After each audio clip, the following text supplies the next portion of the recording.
Bonsoir à tous, ravi de vous retrouver en duplex du centre de performance à la Turbie en ce jour de centenaire de l'AS Monaco FC pour une émission exceptionnelle. Invité de légende, reportage, portrait et même votre météo à la fin de ce journal. Après avoir aux côtés de David Ducci qui va nous rejoindre, notre expert football, après avoir reçu les légendes en rouge et blanc de Monaco, votre club préféré, on l'imagine. On va s'intéresser également à la toute dernière journée de la visite du prince souverain à Rome, à la toute dernière séance également du travail des Nations Unies à New York, consacré notamment au climat, à notre environnement. Et puis, un coup d'œil vers le déplacement du président du Conseil national, Thomas Brezzo, à Malte, à l'occasion de la 17e conférence des présidents de Parlement des petits États d'Europe. Et puis, en toute fin de journal, nous recevrons le présentateur d'un soir de l'association caritative Soupe de Nuit, André Manoukian, l'auteur, compositeur, interprète, nous parlera de son engagement et de son éternel amour pour la musique. Les 100 ans du club rouge et blanc, notre expert David Ducci, bonsoir à vous. Bonsoir Christophe. 8 titres de champion, des coupes de la Ligue, des finales de Coupe d'Europe et puis des années brillantes. Tiens, les années Amoros, Bellone Amoros, ça vous rappelle quelque chose, David ? Ah oui, moi ça me rappelle le centre de formation. J'arrivais au centre de formation, ils étaient en pro. C'est petit. Ils sortaient du centre de formation, donc c'était des modèles pour nous. Manu Amoros. Oui, Christophe. Quel plaisir de vous avoir avec nous, avec Bruno Bellone, parce que ça nous rappelle ce côté gauche, quoi, quelque part. Eh ouais. On a fait des miracles un petit peu pendant notre période, mais c'est vrai qu'on s'entendait très bien, déjà au centre de formation. Et puis quand on a joué ensemble en pro, on jouait pratiquement les yeux fermés. Et c'est bien d'avoir quelqu'un où on puisse le connaître constamment et de pouvoir jouer et d'anticiper aussi tout ce qu'il peut faire. Et lui c'est la même chose, il anticipait toujours ce que j'allais faire, donc c'était très bien. Et puis avec Bruno on a passé des années merveilleuses à AS Monaco. Ouais, on n'a pas que les yeux fermés quand on va vers le but, hein, Bruno Bellone. Côté gauche, quand tu tires, tu marques. Hein. Ben ça a été le travail qu'on a fait avec Jean Banide. Où quand je suis arrivé de Rocheville, il m'a dit tu vas jouer à gauche parce qu'à gauche, il n'y a pas de d'ailier gauche en France. Et il m'a dit si tu arrives à réussir à ce niveau-là, il m'a dit tu seras professionnel, tu joueras en équipe de France. Et tu marqueras des buts en équipe de France et tu auras une petite visa aussi. Marquer des buts, j'en ai marqué un, mais il a vachement compté, c'était en euros, pour l'euro, pour la finale. Ça, c'est les années 80. Hein. C'était les très belles années de Monaco qui remontaient de 78. On s'en souvient tous, l'épopée, la Ligue 2, la Ligue 1. Qu'est-ce qu'on retient de cette équipe-là ? C'est l'amitié aussi. Vous avez parlé du centre de formation.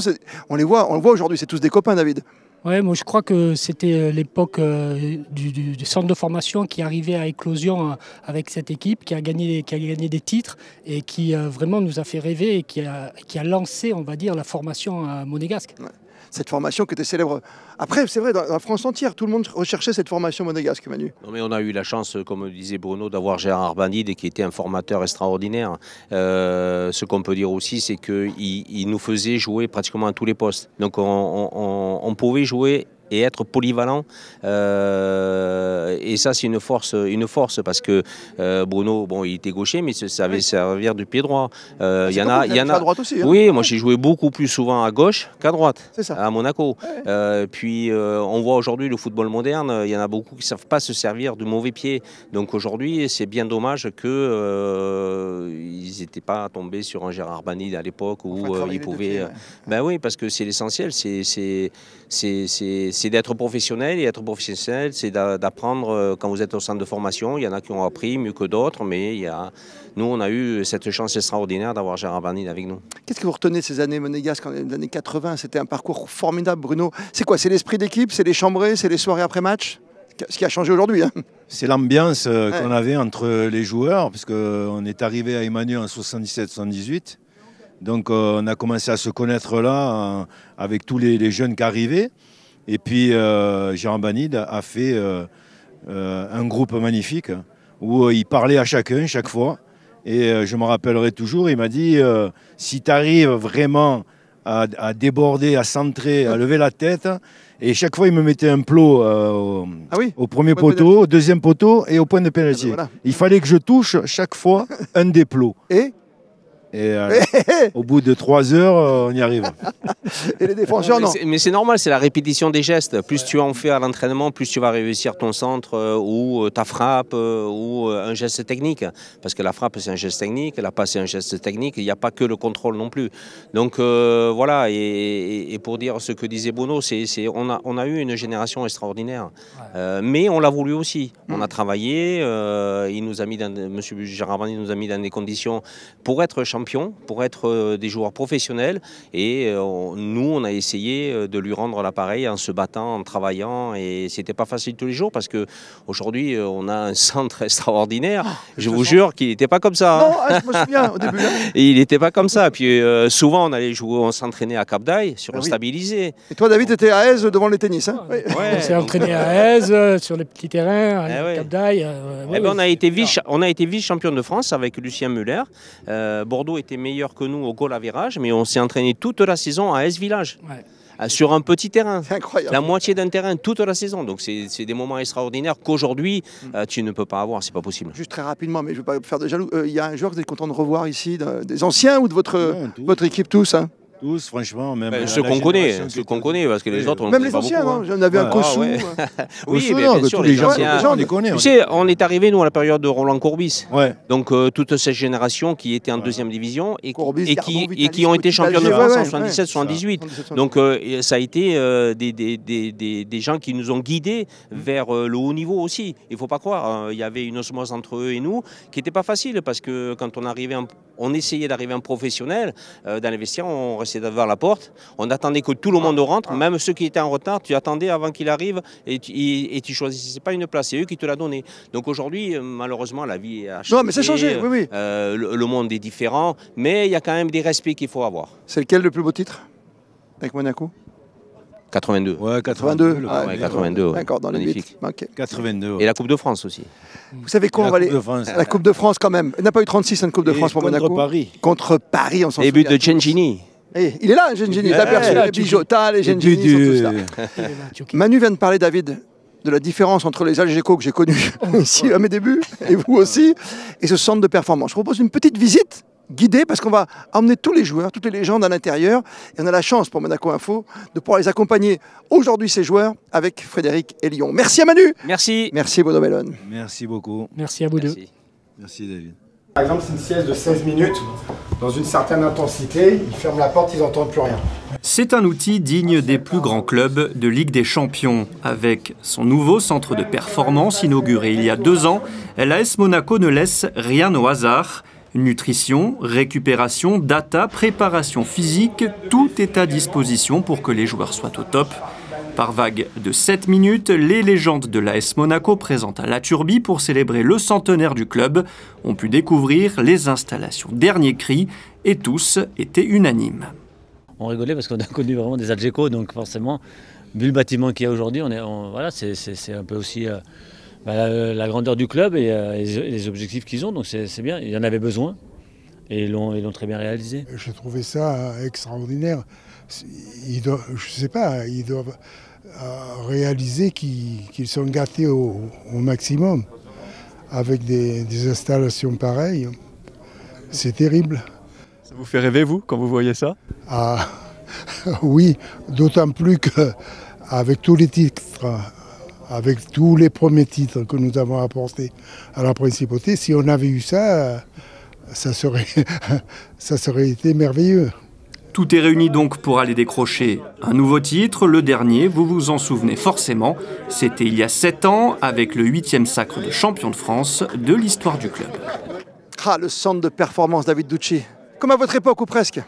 Ah oui, c'était pas tout à fait la même chose. Nous, on s'entraînait à Aise, on s'entraînait à Cap d'Aille sur le stabilisé. C'était vraiment une autre époque. Et on vient d'en parler avec Bruno Bellon et Emmanuel Amoro. C'est un nom est revenu à chaque fois. Gérard Banide avec son fils Laurent Banide, tous les deux entraîneurs de Monaco. Bonsoir messieurs. Bonsoir. Quel bonheur vraiment de vous avoir tous les deux. Parce que tu as remarqué Laurent, je tutoie parce qu'on se connaît depuis longtemps et que c'est un expert aussi du foot sur Monaco Info. Cette émotion quand tout le monde a revu Gérard Banide, c'est incroyable non? Quand on revoit papa. Oui, ça représente une belle période où Monaco avait un beau centre de formation, où il y avait une belle de bons joueurs et une belle ambiance. Très belle ambiance. Merci d'être avec nous, Gérard. Je vous ai vu avec les anciens discuter. Vous refaites le match, comme on dit depuis tout à l'heure. Hein. On me le demande. Votre souvenir de Monaco, votre attachement pour ce club, pourquoi est-il si différent? Parce que d'abord, c'était mon premier club grand, enfin mon premier grand club. Ouais. J'avais évolué un petit peu à l'Est. Et puis ensuite, je suis parti pour la formation. Et lorsqu'on m'a proposé Monaco, c'était vraiment quelque chose de fantastique, c'était improbable. Et donc, je me suis donné là à fond. Et puis voilà, j'ai mis en œuvre tout ce qu'on m'a appris à Vichy. Et puis voilà. C'était l'INF Vichy, c'est ça? C'est avant Clairefontaine, c'était le centre de formation. Voilà, je ne serai jamais assez reconnaissant à Sadoul, le président et à Georges Boulogne, de l'avoir créé et de m'avoir fait rencontrer M. Pibaro, qui était un grand homme du football, à qui je veux rendre hommage et puis qui nous a guidé nos premiers pas. C'est quelle année ça s'est arrivé? C'était en 72. 72. Et après, il y a le fiston qui a repris la main. Hein. Ah oui, mais le fiston, il n'était pas vieux en 72. Il n'était pas vieux? 4 ans. C'est pas facile d'avoir l'héritage du père quand on va dans ce centenaire, mais ça te forge aussi. Tu as appris ce métier aux côtés de papa. Oui, j'ai appris beaucoup. J'étais avec lui à ses côtés quand il faisait entraîneur des gardiens de but, préparateur physique. Il faisait tout à l'époque. Et on avait tout le matériel dans la mairie. Et moi, j'étais un peu l'assistant. Ah, c'est génial. C'était une belle époque et je lui suis reconnaissant. Et voilà, j'ai beaucoup appris avec lui et j'ai essayé de faire du mieux possible. Et mon cher Laurent, c'est quelle année vous? Monaco? Moi, Monaco, je suis arrivé en 78, j'avais 10 ans et voilà. J'étais à l'ancien stade Louis II et voilà. Avec Bouba qui bougeait la tête. Avec Bouba qui faisait la tête et j'étais content parce que c'était une ambiance magnifique. C'est vrai. Vous l'avez connu, le petit David Ducci, jeune, vous l'avez choisi comme gardien? Il était avec nous comme gardien de but. Mais non. Je pense que le recrutement, c'était Alberto Muro qui s'occupait du recrutement. Bien sûr. Et donc, il avait eu des coups extraordinaires et moi, je lui faisais entièrement confiance parce que la seule chose qui me passionnait, c'était ce qu'on faisait sur le terrain. La seule chose qui m'intéresse au football, c'est le travail sur le terrain et le match. Et Bruno en a parlé tout à l'heure, il se souvient encore des petits plots que vous lui posiez au premier poteau, oui. Penalty, deuxième poteau quand même. Oui. Incroyable. Mais oui, mais c'est ça l'essentiel du travail de l'entraîneur, pour moi. Ouais, c'est magnifique. Voilà. Et vous régalez encore avec le football d'aujourd'hui? Moins. Moins parce que je pense qu'on ne voit plus de jeu offensif très pensé, très construit. On voit beaucoup d'actions individuelles, la valeur des joueurs, la créativité, mais ce sont des solistes qui se passent la balle. Il n'y a plus de combinaison, il n'y a plus de jeu offensif pensé. Et vous les coachs, qu'est-ce que vous pensez de tout ça? Ça a vraiment changé? Il faut vivre dans l'air du temps? David Ducci? C'est une autre époque, il faut vivre avec son époque, mais c'est vrai que pour en revenir à l'AS Monaco, et Gérard, Laurent, sont des personnages qui ont marqué l'histoire du club, l'histoire de ce club, et on l'a vu tout à l'heure avec Manu, avec Bruno, ils ont une reconnaissance infinie, comme moi je l'ai pour Gérard, qui a changé le cours de ma vie. Oui, mais enfin, les idées du football, je ne les ai pas inventées, elles venaient des anciens. Et nous avions un seul souci, c'était de travailler beaucoup sur le terrain. J'ai le souvenir d'avoir fréquenté les plus grands entraîneurs et nous parlions jusqu'à la nuit, jusqu'au milieu de la nuit du football. Qu'est-ce qu'il fallait faire, comment il fallait s'y prendre, qu'est-ce qu'on pourrait faire pour améliorer ça, Toujours le mieux. Le joueur passait, si vous voulez, le recrutement passait après. Nous étions les responsables du terrain et de ce qu'on faisait dessus, du jeu. Voilà. C'est beau, hein, Rombanide. On a envie d'en parler des heures, non? Mais tu as de la chance, tu es baigné dedans. On va parler du maillot, parce que c'est un maillot collector de couleur noire, bien sûr, qui va être inauguré, qui a déjà été vendu partout. Il est magnifique, ce maillot du centenaire. J'espère que vous l'aurez tout à l'heure avant de partir. On ne peut pas terminer cet entretien sans penser à quelqu'un qui nous manque beaucoup, Henri Stambouli. Oui, mais on en a laissé beaucoup en chemin. Henri, c'était inoutouché, encore plus. L'année dernière, ça a été un choc énorme. Bon, on est obligé de faire comme si, mais c'est très difficile à admettre. Il y en a d'autres que j'ai bien eu comme joueurs, d'Alger aussi. Christian d'Alger qui a disparu, Jeannot Petit, etc. Ça fait mal. Mais enfin, Henri, c'était notre fils, quoi. Oui, c'était votre fils. Et on a beaucoup parlé avec Laurent Banite parce que vous accompagnez son épouse, bien sûr. Oui. Mais c'est des moments difficiles. Mais ça lui fait du bien, m'a-t-elle dit. Oui, c'est important. Voilà. De vous voir tous là. On est tous soudés. Hein. On a toujours été une famille soudée. Merci messieurs. Voilà. Et vraiment, on était comblés de vous avoir à nos côtés. Voilà, en plus avec la pensée d'Henri au-dessus de nous qu'on a tous connu Voilà, ici. mais- La communauté des gardiens s'en souvient. Ouais, bien sûr, évidemment. D'Henri Stambouli. Gérard Banide, avec Laurent Banide et la famille, les enfants sont là. Merci de venir jusqu'à nous ici au centre de performance. Je vous prends les micros. Merci à vous. Et on va regarder à quoi ressemble quand même ce maillot. Oui. Ce maillot collector, vous avez presque le même. Vous aurez l'écusson monégasque 1924-2024.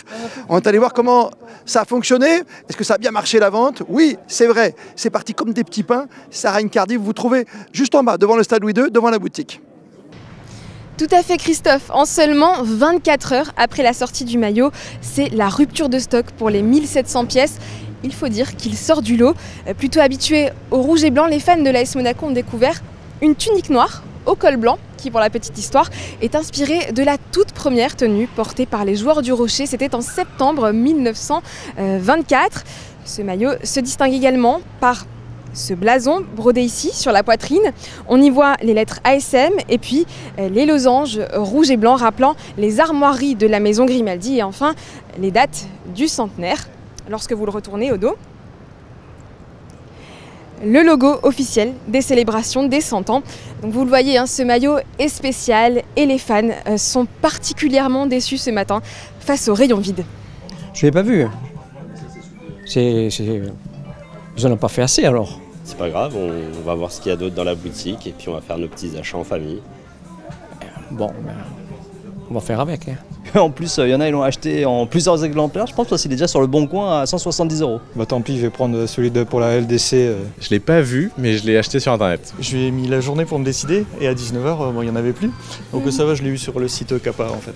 Mais le souci qu'il y a, c'est qu'ils n'en ont pas fait assez. Il y a tout le monde qui en cherche, tout le monde en veut, alors c'est le problème. Je trouve que le maillot est très joli, il est très réussi et je pense que ça peut être un vrai plus pour le match. Ça peut vraiment apporter quelque chose de sympathique pour les 100 ans. Quoi. On y va, là on a nos places. Ouais. Donc c'était prévu, on passe le week-end ici à 3-4 jours et puis c'est faire la fête ce soir. Dagemonego. Le match est prévu ce samedi à 21h. Espérons que ce maillot portera chance à nos joueurs. À l'époque, il y a 100 ans, face à l'avant-garde gauloise de Nice, nous avions décroché la victoire. Émission exceptionnelle, le centenaire de l'AS Monaco, David Ducci. Que de souvenirs avec la famille Banide il y a quelques instants. Avec Bruno Bellone tout à l'heure, avec Manuel Amoros. Et là, attention, là ça rigole pas. Je sais pas si tu n'aurais pas un peu plus serré la vis quand tu étais gardien à l'AS Monaco. Les coachs sont là. Coach Courbis. Et c'est comme ça qu'on l'appelle à la radio. Voilà. Tout à fait. Bonsoir, bonjour, comme vous voulez, parce qu'on est au centre de la Turbie, dans ce journal exceptionnel. Roland Courbis avec Claude Puel. Particularité de ces joueurs, c'est qu'ils ont été entraîneurs et champions avec Monaco. C'est vrai, Claude? J'ai bien résumé? Avec une petite différence, c'est que lui n'a pas eu la possibilité de m'avoir comme joueur, alors que moi j'ai eu la chance, je dis bien la chance, de l'avoir comme coéquipier, ce qui est... Coéquipier? Oui, ce qui était... J'ai débuté avec Roland. C'était... Mais c'est quelle année ça, Claude? Chambre commune. Alors, ça devait être en 79. Oui, juste après le titre 78. Ouais. D'accord. Il y avait déjà Puel Dib au milieu, ça y allait déjà? Non. Marcel est arrivé après. Ça, c'est après. Parce que j'ai revu Marcel tout à l'heure et sa chevelure, ça m'a rappelé des souvenirs de. Ça passait pas au milieu, monsieur. Pourquoi ce geste? J'aurais pu faire pareil. Attends, moi quand j'étais petit, tu vois, dans les années 70, moi, j'allais voir, c'était Gardon, Vitalis et Courbis, quoi. Et là aussi, ça passait pas à Monaco dans l'ancien stade. Ben, disons que bon, on joue avec nos qualités et nos défauts. Donc, il y avait Vanucci, il y avait Correa, il y en avait des... Moisan. Il y avait des poètes. Fred Vitalis. Il y avait des poètes. Il chambre. Ah ouais. Il chambre. Mais devant, il y avait du monde aussi, ça jouait. Tu avais quand même Deli au Nice, il y avait Tori dans les buts, et ça y allait. Hein. Ah ben, il y avait un trio d'Alger au Nice, Aimant et Petit, Jeannot. Ah oui, Petit. Il y a Raoul Nogues aussi, non? Oui. Ah ouais, il y avait tout ça. Raoul et Moisan de Valadez. Pas mal, Moisan qu'on a retrouvé à Cannes. C'est quoi Monaco pour vous, Roland Courbis? C'est disons une énorme partie de ma carrière, puisque j'ai eu le plaisir d'y être pendant 5 ans. Sur les 5 ans, il y a 2 titres de champion de France. Sur les 8, oui. La coupe est 3 fois 4e. Et ensuite, un endroit qui est quand même particulier, mais quand je vois les nouvelles installations, je me dis, tiens, ça a quand même changé en amélioration, hein, parce que nous, ça a progressé. Les endroits où on allait s'entraîner, on faisait ce qu'on pouvait, il n'y avait pas d'endroit. Ici, c'était un endroit où ça a permis de ramener les rochers, les morceaux de rochers à Fontvieille pour pouvoir avoir avancer sur la mer. Ouais, cette avancée. Et donc c'est un souvenir qui me restera obligatoirement toujours dans ma tête. Et puis il y a des coïncidences bizarres. C'est que l'année où on est champion de France, en étant promu, on a 77-78, donc 78 champions. RMC sur les maillots. Et coach Courbis. Et voilà. On ne l'a pas fait exprès. On l'a pas fait exprès. Tu sais que c'est l'homme d'un club. Oui, bien sûr. D'un seul club. Évidemment. Claude Puel. Pourquoi vous n'êtes jamais parti? Vous étiez tellement bien ici. C'est quoi? C'est la famille? C'est les rochers? Non. Bon, j'aurais pu partir à un moment donné, mais je ne sais pas. J'arrivais pas du tout à me projeter ailleurs. Pourquoi? C'est l'époque, David, on restait? David Ducci aussi? On avait envie de rester à Monaco? Oui. C'est un club qui donne envie de rester. C'est un club qui jouait les premiers rôles tous les ans, donc les Coupes d'Europe. Donc c'est passionnant de pouvoir jouer ça. Et puis Claude a été quelqu'un d'indéboulonnable. Toutes les saisons, il les enchaînait. Il enchaînait 37, 38 matchs. C'était le plus régulier de... Il court souvent. Hein. C'était extraordinaire. Et pour nous, c'était un modèle. Moi, je suis arrivé, j'étais au centre de formation et on le regardait avec des yeux grands comme un... C'était déjà entre coéquipiers. Ah ouais. Et après, quand on avait gagné sa place, on jouait. C'est ça. Il y avait un surnom pour Claude, c'est quoi? C'est Mobilette, c'est quoi? Non, c'était... Il faisait quand même un exploit toutes les années, parce qu'en début de saison, quand vous, les journalistes, ça y est. Allez, ressentez les... Vas-y, taille. Et qu'on mettait, tu sais, l'équipe type de départ. Il était juste comme 12e. Le problème, c'est qu'il faisait 37 matchs sur 38, t'imagines Et le 38e qu'il faisait pas, c'est parce qu'il était suspendu. Ouais, peut-être. Pas beaucoup de suspension. Claude, il y a plus de plaisir en tant que joueur tant d'années que d'entraîneur, champion de France en plus, avec une équipe de légende quand même. Oui, bon, c'est complètement différent. C'est vrai que le joueur que j'étais, si j'avais gardé la mentalité joueur, j'aurais pas pu être entraîneur. Donc... Ah ouais, c'est complexe. Oui, c'est dans ton livre, ça? Parce que j'étais trop exigeant envers moi-même, envers mes coéquipiers aussi. Et bon, voilà, ça fait que ça ne aurait pas passé en tant qu'entraîneur. Un entraîneur, il faut être proche, il faut expliquer, il faut être à l'écoute, il faut être des fois directif, mais souvent manager avec plus de douceur. Donc c'est vrai, c'est quelque chose qui de suite m'a interpellé, et sinon c'est impossible de durer dans le métier. On se souvient un peu de qui il a managé? C'était pas mal, hein? Quelle équipe déjà? Qu'est-ce qu'il y avait devant? Je m'en souviens plus. C'était sympa, Marco Simone, Trezeguet, Giuli, Gallardo, Lamouchi, Djetou Correa, Sagnol, Cristanval, Barthez, Marquez et Léonard. Non, je plaisante. Après, ils avaient 20 ans, tous. Oui, ils avaient, voilà. Non, mais c'est vrai. Claude a eu cette particularité de prendre ces jeunes et qui sont devenus tous des stars, quoi. C'est des gamins, C'est des gamins, quoi. Ça, c'est important, Roland, dans la formation d'aujourd'hui. Mais c'est vrai, mais bon, il avait aussi l'avantage d'être d'ici. Et donc, quand on le regardait et qu'on était... c'est la légende, c'est déjà la légende. Quand il le regardait, qu'ils étaient joueurs, et il le regardait un petit peu comme un exemple. Donc, chose qui, pour moi, est tout simplement méritée. Parce que si, par exemple, lui, il ne pouvait pas le dire, mais qu'il le faisait comprendre, qu'il disait à un joueur, bon, essaie quand même de faire ce que moi... Et je suis arrivé à faire, ça sera déjà pas mal du tout. Parce que les joueurs qu'il a pu avoir étaient des joueurs avec un autre football que nous, qui était plutôt football défensif, que ce soit lui, que ce soit moi. Bon, il courait beaucoup plus que moi. Il courait beaucoup plus. Mais c'est vrai que les joueurs qu'il a cités... Ah oui, que de grands joueurs. On voit. Il y a toujours des grands joueurs. Mais dans le recrutement, il y avait. Le recrutement était pas mal. Aussi, avec toujours à Monaco des joueurs qui avaient une technique, bien sûr, du talent. On a toujours rêvé avec Monaco. Voilà, cette équipe-là, elle était extraordinaire. Voilà, c'était un bonheur de pouvoir entraîner ces joueurs-là. Ouais, ils sont devenus des grands joueurs internationaux. Et c'est pas anodin non plus de se souvenir que le dernier titre de champion de France pour Monaco, c'est avec un joueur comme Kylian Mbappé aussi.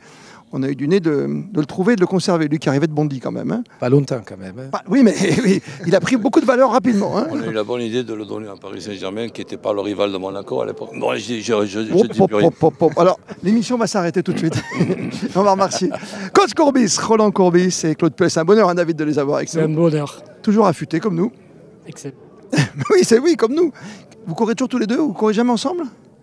Non, c'est pas parce croisé. que même petit parcours, c'est jamais croisé. J'aurais du mal à suivre quand même. Hein. Entre Marc et Malin, ou voilà. Je te rappelle que j'étais gardien de but. Hein, donc, Oui, mais je vois que tu cours pas mal. Après, il y a le droit au petit cappuccino, tu sais, on a la chance. Merci d'être avec nous. On va regarder quelqu'un avec vous connaissez bien. Émilie Rousseau, tu allé à la rencontre de Norbert Siri. Ça vous dit quelque chose? Oui, bien sûr. Ah oui, c'est la légende. C'est celui qui écrit, c'est l'historien du club.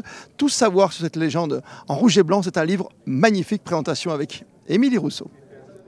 Messieurs, dames, s'il vous plaît, un tonnerre d'applaudissements pour Norbert Siri. Faites du bruit, je vous laisse vous installer, Norbert. Allez-y. Les petites et les grandes histoires de l'AS Monaco se retrouvent dans cet ouvrage de Norbert Siri aux éditions Amphora. 1924-2024, les 100 ans de l'AS Monaco s'ouvrent sur une préface d'un des plus fidèles supporters du club, le prince Albert II, et du président Dimitri Rybolovlev. Il est évident que sa préface est un éloge au club qu'il adore. Hein. Et de même pour le président Rybolovlev, je ne veux pas parler à sa place, mais il est évident que c'est grâce à lui que l'AS Monaco a été sauvée, récupérée, parce qu'elle était dernière de la Ligue 2 et qu'elle pouvait aller plus bas et ça aurait peut-être signifié la fin du professionnalisme à l'AS Monaco. Au fil des pages, on découvre le patrimoine sportif riche et prestigieux de l'AS Monaco. 8 titres de champion de France, 5 en Coupe de France, des épopées européennes, jusqu'à l'inoubliable finale de Ligue des Champions en 2004. On a choisi de présenter le livre par thème. Donc vous avez les grandes saisons, vous avez les grandes personnalités, vous avez ce qu'on appelle le Hall of Fame, mais pour agrémenter l'histoire du club qui aurait pu paraître un petit peu aride, on a effectivement des anecdotes, des citations qui illustrent très bien le propos. Norbert Siri est à l'AS Monaco dans le cœur, supporter du club de la Principauté depuis l'âge de 10 ans. Il a été pendant plusieurs années président du club des supporters de Monaco. Quand l'AS Monaco l'a contacté pour retracer un siècle de l'histoire des Rouges et Blancs, il a immédiatement accepté. Pour moi, c'était tout naturel que, supporter de l'AS Monaco depuis ma tendre enfance, ça me paraissait naturel que je présente l'AS Monaco, notamment pour ce centenaire. Hein. Comme disait la Palisse, ça n'arrive qu'une seule fois dans l'histoire. Et quoi de mieux qu'un ouvrage complet pour célébrer ses 100 ans, un cadeau qui devrait ravir les passionnés de l'AS Monaco et de football en général. Et dans l'actualité de ce samedi, la toute dernière journée de la visite à Rome du prince Albert II, pour y fêter, vous le savez, le 15 ans de la branche italienne de la fondation Prince Albert II. Le prince souverain a ainsi pu découvrir différents lieux emblématiques de la capitale italienne. Vanessa Dessi et Alexandra Marangoni étaient sur place pour Monaco Info. Les relations entre l'Italie et la Principauté sont empreintes de proximité, liées par une histoire culturelle et géographique commune. Ces deux terres méditerranéennes entretiennent depuis toujours des liens étroits.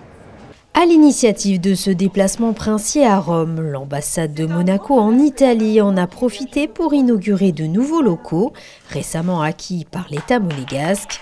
À cette occasion, des échanges approfondis avec les autorités italiennes ont permis de consolider les relations bilatérales, témoignant ainsi d'une collaboration toujours plus étroite entre les deux pays. En effet, c'était l'occasion également de mettre en musique cette petite rencontre informelle avec les parlementaires, donc sénateurs ou députés, de cette nouvelle section bilatérale d'amitié Italie-Monaco qui s'est créée au Parlement monégasque. Le souverain s'est ensuite rendu à l'église Saint-Louis des Français, un joyau de l'architecture baroque dédié à la communauté française.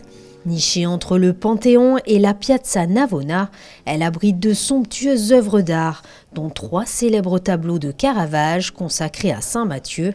C'est également dans cette église que les funérailles du prince Louis Ier de Monaco ont eu lieu en 1701. Alors Louis Ier, comme son prénom l'indique, est le premier des Grimaldi, né pendant la période que l'on appelle aujourd'hui la communauté de destin, donc après le traité de Péronne en 1641, quand la principauté se place sous la protection de la France. Et toute sa vie va être marquée effectivement par cette alliance avec la France, puisqu'il va être au service du roi Louis XIV qui est son parrain, et Louis XIV va en faire son ambassadeur à Rome en 1698. Après la découverte de l'église Saint-Louis des Français, riche en histoire et en art sacré, direction la Galerie nationale de l'art antique, où les chefs-d'œuvre de la Renaissance et du baroque romain prolongent ce dialogue entre spiritualité et beauté artistique. Situé au Palazzo Corsini, la diversité des peintures, sculptures et objets d'art reflète le raffinement italien à travers les siècles. Un tableau de la collection Barberini représentant des enfants qui jouent aurait fait partie des collections privées du prince Jacques Ier. Ci siamo accorti di due iscrizioni sul retro, due iscrizioni che fino ad oggi non erano state lette e interpretate. La prima iscrizione cita uno Château de Torigny, che è un castello particolare legato al Principato di Monaco in un periodo specifico della vita del Principato, e sotto c'è un'altra iscrizione che cita un Duc de Valentinois nel 1725.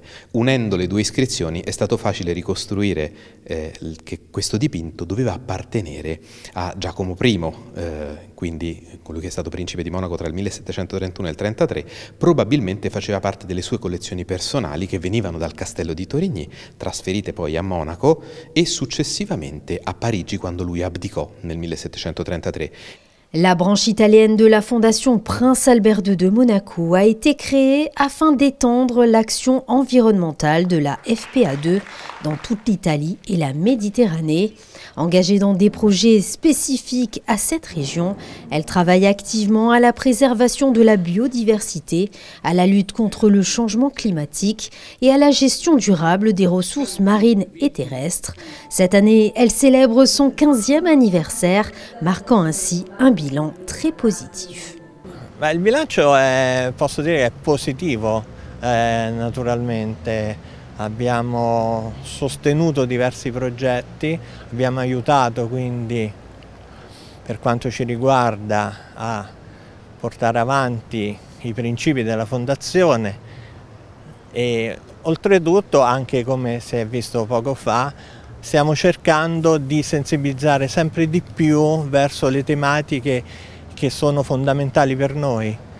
Grâce à ces efforts, la branche italienne de la FPA2 continue de renforcer les liens entre la principauté et l'Italie dans la défense d'une Méditerranée durable et respectueuse de son patrimoine naturel.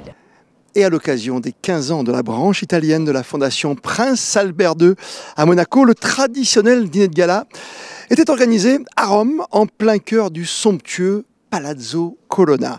Des personnalités du monde entier se sont réunies au profit de la protection de l'environnement.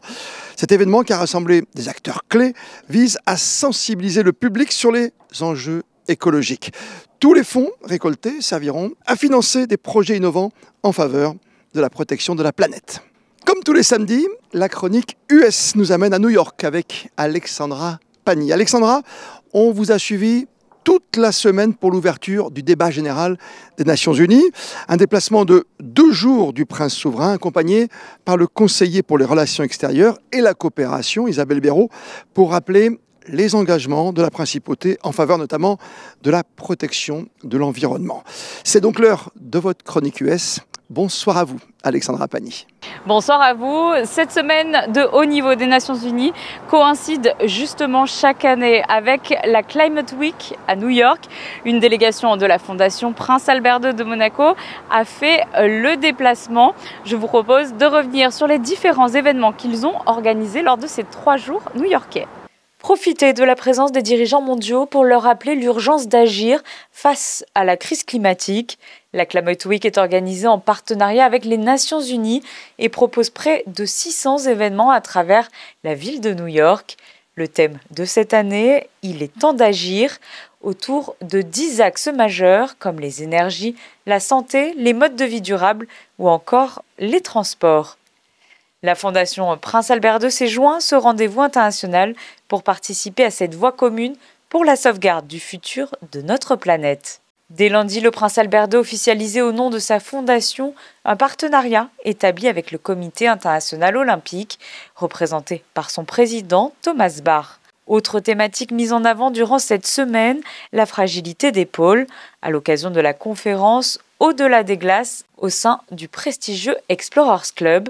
en présence du prince Albert II, mais aussi du professeur John Holdren, ancien conseiller en sciences du président Obama, ou encore l'explorateur bien connu en principauté, Bertrand Piccard, qui n'a pas hésité à prendre position face à la parlementaire danoise qui partageait le podium avec lui.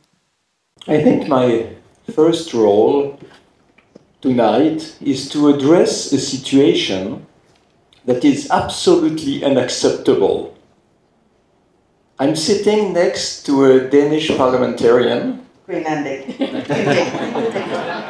in the Danish parliament, and I cannot renounce to mention that a member of the Explorers Club who spent his life protecting the oceans, protecting the whales, is in jail today, not in North Korea, but in Denmark. And that's Paul Watson. La santé des océans était également à l'honneur de la 7e édition du Ocean Innovators Platform, mais aussi la mode durable lors d'une conférence accueillie au Pratt Institute.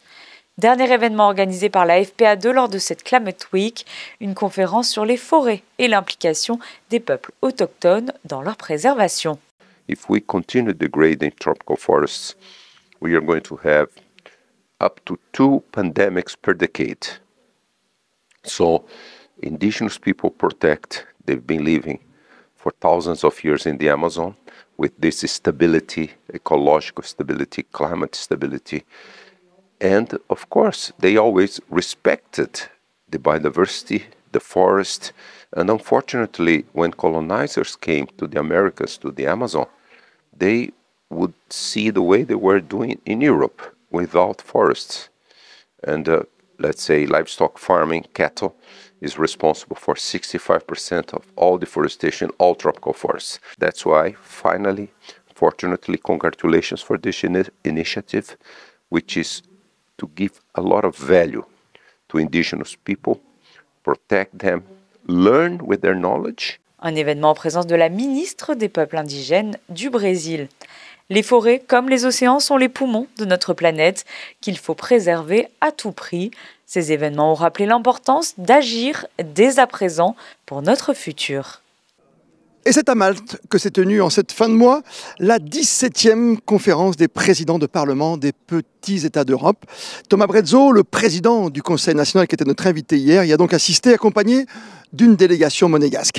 Vous vous trouvez, Patricia Navarro, avec Camille Caloni, justement devant le Parlement maltais. Oui, c'est ici que se sont déroulés pendant 2 journées les échanges entre les présidents des parlements des petits États d'Europe. Alors ces petits États, ils sont au nombre de 9. Il y a Andorre, Chypre, l'Islande, le Liechtenstein, le Luxembourg, San Marin, le Monténégro, Monaco et Malte, le pays hôte. Tous unis par une même ambition, celle de faire de leur spécificité une force commune. C'est Stéphane Valéry le premier qui, en 2006, eut l'idée de créer ce rendez-vous annuel pour favoriser le renforcement des relations interparlementaires de ces 9 petits États. Il s'agit non seulement d'un partage d'expériences, mais aussi de mieux assurer la défense de leurs intérêts communs en faisant valoir leurs spécificités. Oui, c'est une formidable initiative de la Principauté. Elle répond à un besoin d'échange, de dialogue, qui peut paraître, parfois, qui pourrait paraître superflu, mais qui ne l'est jamais. Parce que ces petits États réunis les uns avec les autres font beaucoup de voix, par exemple au Conseil de l'Europe, et peuvent porter un message qui correspond à leur disposition particulière. Évidemment, Liechtenstein n'est pas Monaco, qui n'est pas le Luxembourg, et qui est encore moins Malte. Mais il y a vraiment un vrai dialogue constructif, et il ne faut pas oublier que si parfois on est sur des thèmes généraux, mais qui touchent la vie de tous les jours, la migration par exemple, les problèmes économiques, il se pourrait fort qu'un jour, au détour d'un grand problème international, on ait tout d'un coup besoin de ces petits États qui parlent d'une seule voix.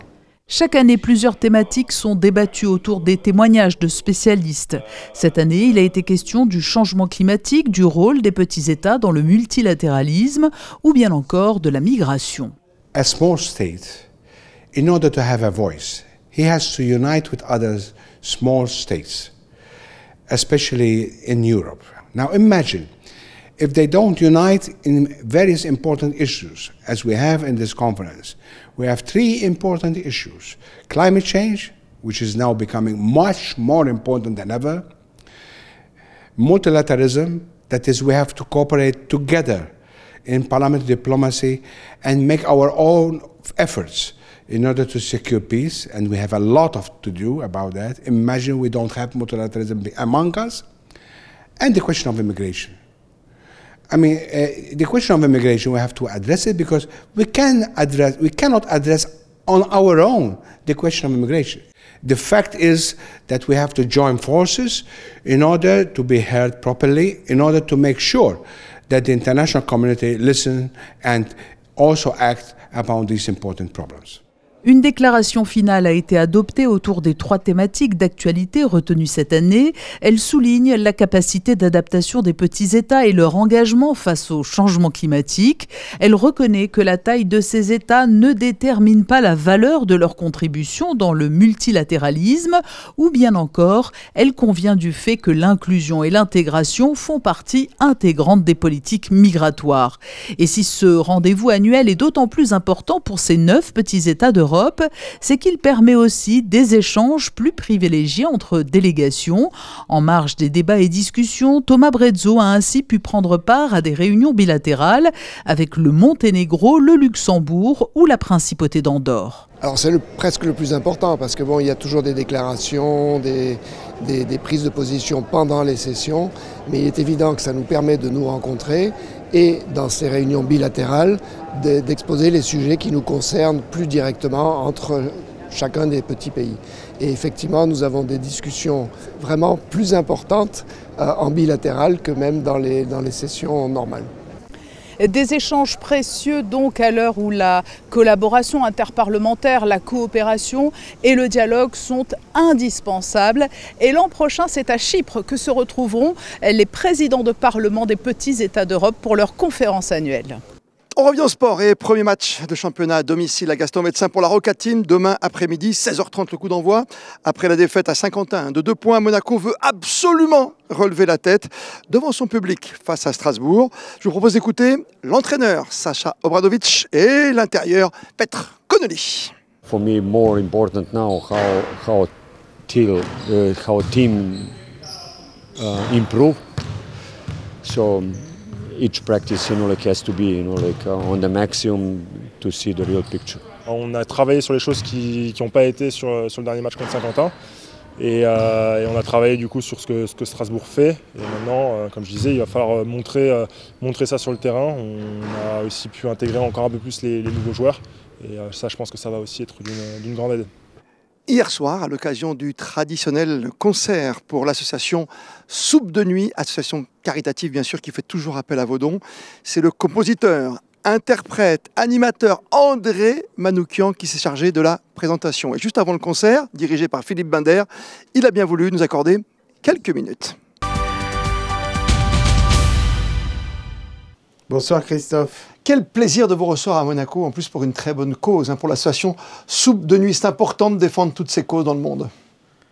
C'est important, et puis c'est la charge des musiciens, je dirais, de donner des concerts caritatifs pour des jolies causes.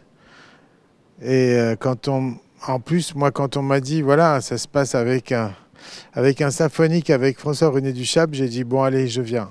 Ouais, tout à fait, avec en plus l'Orchestre Philharmonique de Monte-Carlo, ce qui n'est pas rien. Exactement. En réalité, je vais présenter un petit peu.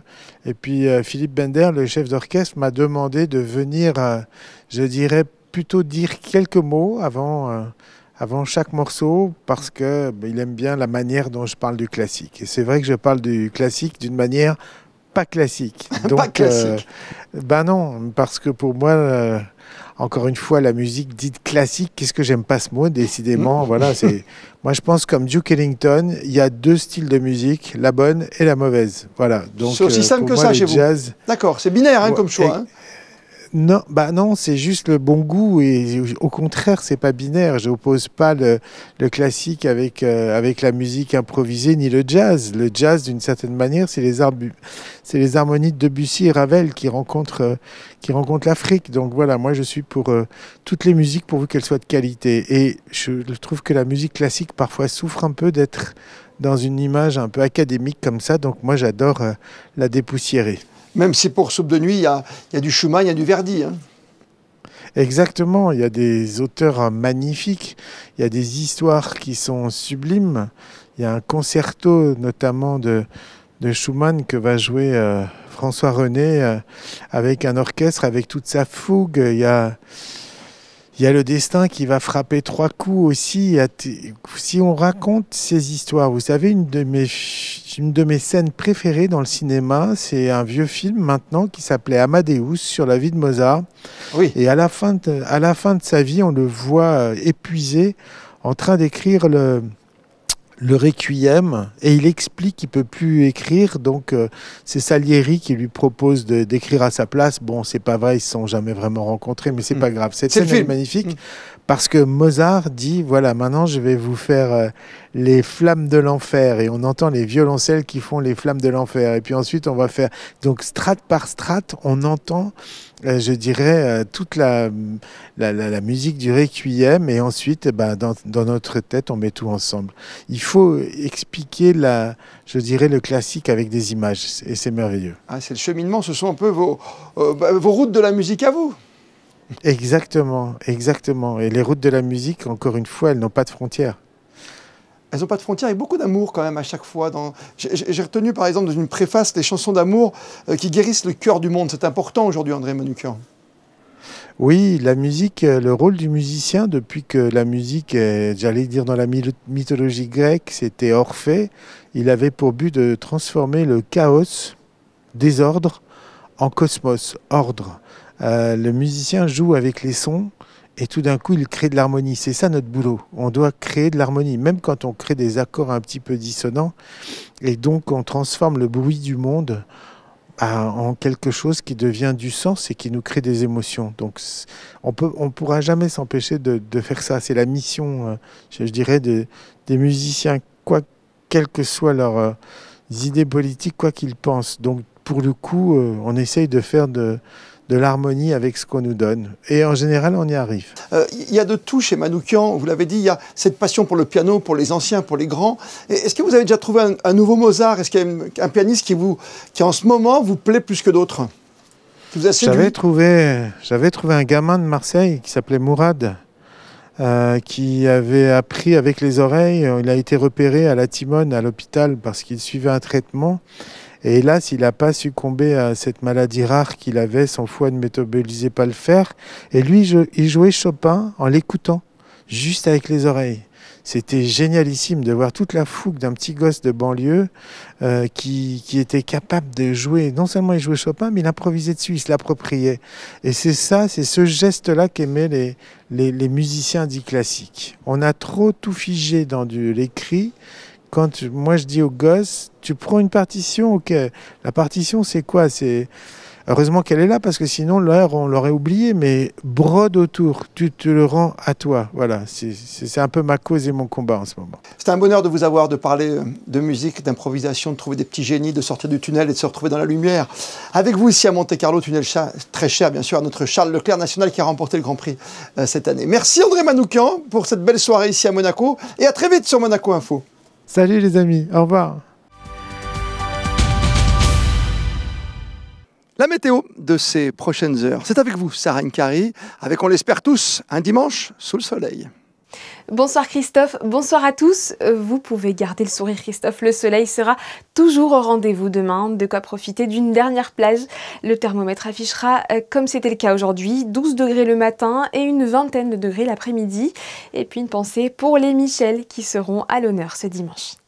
Comme le veut la tradition, on termine votre journal en images, avec les instantanés d'une journée anniversaire pas comme les autres dans l'histoire de l'AS Monaco FC. Un jour de centenaire avec la visite de légende, bien sûr, ici même à la Turbie, au centre de performance. Les photos sont signées Stéphane Dana. On se retrouve demain pour revenir notamment sur la performance de Monaco hier face à Montpellier dans ce cadre exceptionnel. D'ici là, passez toutes et tous une bonne soirée sur Monaco Info, bien sûr.